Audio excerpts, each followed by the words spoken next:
In the heart of the AFL, where emotions run as high as the tackle on Jack Ginnivan, grand finals stand tall as the ultimate spectacle of the season, and the pressure on umpires is unlike any other game. As the 2016 grand final clash between Sydney and the Western Bulldogs unfolded, it became apparent that this would be a match remembered not just for the athleticism on display, but for the controversial decisions that shaped its destiny. The match was filled with eyebrow-raising moments, starting with Toby McLean's dangerous slide into Kieran Jack's legs, which somehow earned McLean a free kick for high contact. The questionable calls continued with McLean's second high contact free kick, and Matt Suckling's push on Dan Hanbury going unnoticed by the umpires. Lockie Hunter and Marcus Bontempelli's forceful tackles raised more concerns, with commentators questioning whether push in the back frees were being ignored. Doesn't quite get it out, Jack. Is that in the back? Tom Liberatore taking out George Hewitt's legs, despite being second to the ball, added to the controversy. Later in the match, Tom Boyd would attempt to fend off Dan Hanbury and drop the ball, which went without a whistle, raising questions about consistency in the umpiring, especially when Dane Rampey's legal handball was deemed holding the ball. The fourth quarter burst into action, but unfortunately it brought with it another breach of the controversial contact below the knees rule, resulting in Dan Hanbury suffering a medial ligament strain that kept him sidelined for a grueling 4 weeks. This incident highlights the importance of umpires strictly enforcing AFL rules to avoid such scenarios.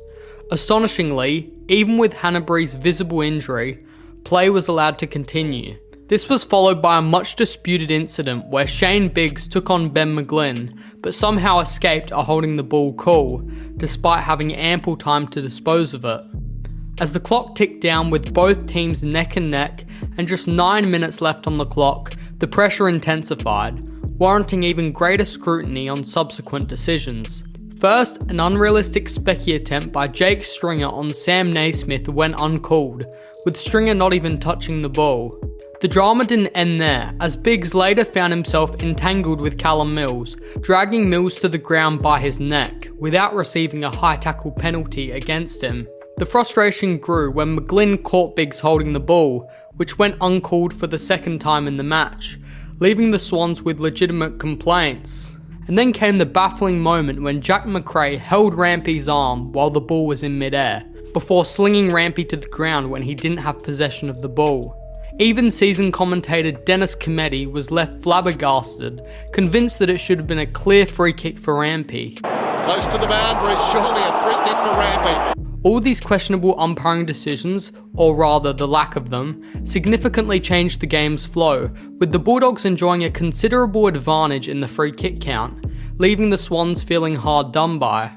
It was as if fate was against them, and that the Bulldogs' 62-year premiership drought was always destined to be broken that fateful day. Exactly 1 year later, in the 2017 AFL Grand Final, Adelaide faced Richmond, with high expectations as the favourites to win, after their impressive 61-point victory over Geelong the previous week. Unlike the Sydney Western Bulldogs game, where the horrible umpiring started towards the end of the match, the umpiring problems in this match were evident right from the beginning. The game kicked off with a tussle between Rory Sloane and Trent Cotchin, resulting in a free kick for Cotchin for a hold, even though both players seemed equally engaged in pushing and shoving to gain an advantage. Shortly after, there was a clear hold by Dustin Martin on Richard Douglas, with Martin slinging him to the ground while not in possession of the ball. Surprisingly, the umpire did not penalise Martin for this action. Adelaide then sent the ball into their forward 50 towards Josh Jenkins, who, despite being held around the neck by Alex Rance, did not receive a free kick for high. The biased umpiring continued when Jack Riewoldt took a spectacular mark over Jake Lever, but upon closer observation, Lever was being held out of the contest by Jacob Townsend, which went unnoticed by the nearby umpire.